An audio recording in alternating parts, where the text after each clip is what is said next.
बेटा आप बताओ कैसा लगा एजुकेशन? बहुत अच्छा लगा सर। इसमें एक कमी बता दो ताकि उसको मैं निकाल पाऊँ। कोई कमी नहीं दिखा। पक्का है? पक्का। जी। आप बताइए कोई कमी बताना है। आप बताइए कोई कमी। तो आप लड़का हो कि लड़की हो? आवाज लड़की का है आपका। चलिए कोई बात नहीं, बुरा मत मानना। कोई भी चीज होता मैं मुंह पे बोल देता हूं। आपको कोई कमी नजर आई? अच्छा, आज का जो मैंने एजुकेशन दिया कैसा लगा? आज तक किसी ने इस तरह का एजुकेशन दिया? जी। तो आप सभी का मंगल हो और आप सभी का कल्याण हो। सिर्फ और सिर्फ निवेदन यही होगा, आना पान 10 मिनट, सुबह 10 मिनट साफ जरूर करें। और दूसरी बात, टाइम टेबल, सोने का और जागने का अगर समय आपने फिक्स कर लिया तो कामयाबी के लिए दुनिया का कोई आदमी रोक नहीं सकता है, मैं दावे के साथ बोलता हूं। और दूसरी बात, आप लोग 12वीं में पढ़ रहे हैं, 6 घंटा से ज्यादा अगर सोते हैं तो धरती पर बोझ हैं, जीना नहीं मर जाना चाहिए, ये मैं कह रहा हूं। 10 बजे उठना है और 10 बजे सोना है, सॉरी 10 बजे रात को, नहीं तो लोग दिन को सोएंगे। 10 बजे रात को सोना है और सुबह में 4 बजे उठना है, तो उठना है बस 6 घंटा। और उठने के बाद आना पान करना है। और जब समय मिले तो सावित्रीबाई फुले, क्रांतिकारी सावित्रीबाई फुले 107 एपिसोड है, दूरदर्शन पे आया है, सोचो आप। लेकिन आप लोगों को जानकारी नहीं सावित्रीबाई फुले के बारे में। और गुप्ता सर से मैं निवेदन करूंगा, अभी नीचे जाकर के सावित्रीबाई फुले का तस्वीर सबसे बड़ा लगाएंगे। और जैसे मैं बार बार लगातार कह दिया कि अगर माँ नहीं होती तो यहाँ जितने लोग हैं कोई नहीं होता। तो हम सभी की माँ अगर कोई है तो माता सावित्रीबाई फुले। तो इसी के साथ बातों को विराम दूंगा। बेटा आप खड़ी हो जाओ, इधर आ जाओ, एक जन आ जाओ, आप आ जाओ, जल्दी आओ, जल्दी आओ जी। ऐसे खड़ी हो जाइए, एक कलम बच्ची को दे दूं, नहीं तो बच्ची तो। आपका नाम? हाँ जी, बहुत खूबसूरत। आपका नाम? हाँ जी, अच्छा वेरी गुड। आपका? Very good. विश्वकर्मा की अगर मैं बात करूं, बात को अन्यथा मत लीजिएगा, इसलिए नाम ले रहा हूं, ये लोग जन्मजात से इंजीनियर हैं। बैलगाड़ी का आविष्कार किसने किया? विश्वकर्मा ने किया कि नहीं किया?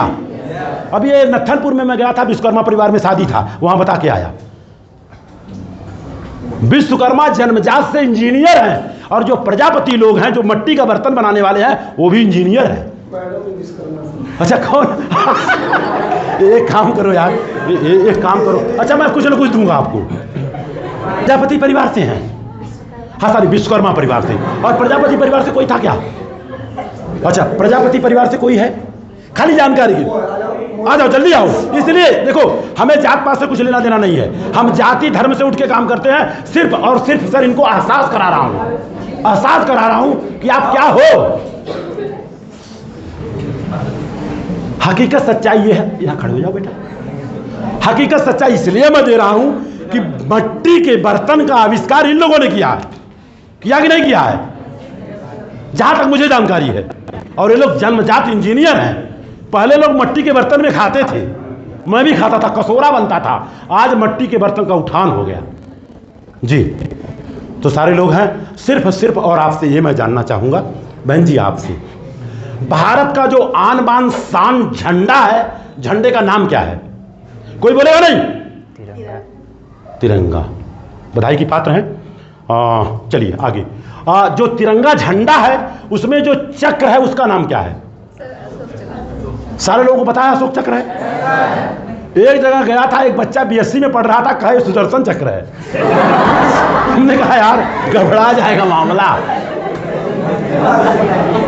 अब आपको हम बता दें, दरअसल अपने भारत का जो झंडा है वो तिरंगा था, लेकिन तिरंगा नहीं है, 4 रंग है। जब उसकी डिजाइन हुई तो 3 रंग था। बीच वाला जो रंग था, बीच वाला जो सफेद था, उसमें गांधी जी ने कहा चरखा डाल दो। एक आदमी आया कहा नहीं गाय डाल दो। एक आदमी खड़ा होकर बोला नहीं सांड डाल दो, गाय का हस्बैंड। बाद में एक आदमी बोला नहीं घोड़ा डाल दो, बहुत मजबूत होता है। तो हमारे जैसा एक इंसान था, बोला कुछ मत डालो। कहा क्या डालना? हम गधा डाल दो, भारत में गधा बहुत पाए जाते हैं। तो बीच वाला आदमी खड़ा हुआ, कहा नहीं गधा नहीं, घोड़ा कुछ नहीं, खच्चर डाल दो। बाद में बाबा साहब डॉक्टर भीमराव अंबेडकर खड़ा हुए, दुनिया के सबसे बड़े विद्वान इंसान, खड़ा होने के बाद बताया उन्होंने, दुनिया में सबसे बड़ा शासक अगर कोई रहा है तो सम्राट अशोक रहे हैं। सम्राट अशोक का वही चक्र ही अशोक चक्र है कि नहीं है? और अशोक चक्र के पहले वो धम्म चक्र है। याद रख लीजिए आप लोग, धम्म चक्र है। धम्म का मतलब रास्ता, ये हम आपको रास्ता बता के जा रहे हैं। तो इसी के साथ मैं बातों को विराम दूंगा। बताइए, एक कमी बताना है आपको। कमी नहीं बताएंगे कलम ले लूंगा। कोई कमी नहीं है। आप नहीं है कोई कमी? पक्का? 26 तारीख को संविधान दिवस है, दुनिया का दिवस मनाया जाता है। दुख हमें इस बात का है, पूरे भारत में संविधान दिवस नहीं मनाया जाता है। मनाया 26 तारीख को है। आप लोग मास्टर साहब, प्रिंसिपल साहब को बोल करके जब प्रेयर होगा तभी संविधान दिवस वही मना ले, छुट्टी करने की जरूरत नहीं है। मेरी एक बेटी है, गोद लिया हूं मैं, आज उसको डॉक्टर हमने बनाई है। आजमगढ़ में शादी है 26 तारीख को, 4 बजे बारात आएगी और 10 बजे विदा हो जाएगी। रोड लाइट, डीजे, पटाखा और दारू सख्त मना है। ये देश को बर्बाद कर रहा है। ये 4 चीज नहीं होगा। हम सर के मोबाइल पर भेज दूंगा उसका PDF फाइल, हर चीज लिखा, कब पहुंचेंगे, कब नाश्ता होगा, कब जो है डांस होगा, उसके बाद क्या होगा, ज्ञान विज्ञान संविधान की चर्चा होगी, संविधान का पेपर दिया जाएगा, लड़की और लड़के को दोनों को दिया जाएगा। वहां भी कंपटीशन होगा, जुआ वाला नहीं, संविधान वाला कंपटीशन।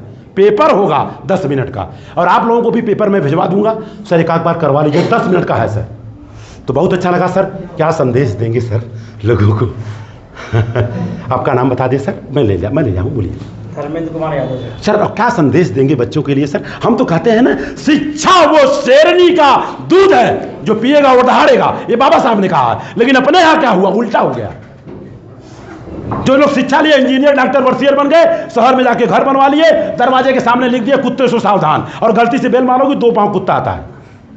पहले के जमाने में, अब के जमाने में जमीन आसमान का फर्क है। पहले के जमाने में, हमारे जमाने में जब शादी हो जाती थी तो पति 20 फुट आगे चलता था, पत्नी 20 फुट पीछे। और पति को पता कैसे चलता था पत्नी आ रही है? अगर 1-2 बार झांक ले पीछे तो लोग बोले देखा बहुत गड़बड़ आदमी है ये। तब उसको पता कैसे चलता था? उस जमाने में पत्नी के पांव में पायल होता था, झम झम जब बोलता था तो पति को पता चलता था पत्नी आ रही है। लेकिन अब जमाना उल्टा हो गया है। अब शादी हो जाने के बाद पत्नी 20 फुट आगे और पति 20 फुट। ये तो आप लोगों ने बोला, मैं नहीं बोल रहा हूं। अब पता कैसे चलता है? पति के गोद में बच्चा होता है, जब वो रोता पता चलता है। सर कोई गलत तो नहीं बोला ना सर? नहीं। जी जी जी जी, बधाई के पात्र हैं। इसी के साथ मैं अपने बातों को विराम दूंगा। सारे लोगों का मंगल हो, सारे लोगों का जो है कल्याण हो। आप लोग स्वस्थ रहें, व्यस्त रहें, मस्त रहें, लेकिन अस्त व्यस्त न रहें। शुक्रिया, thank you, thank you, thank you.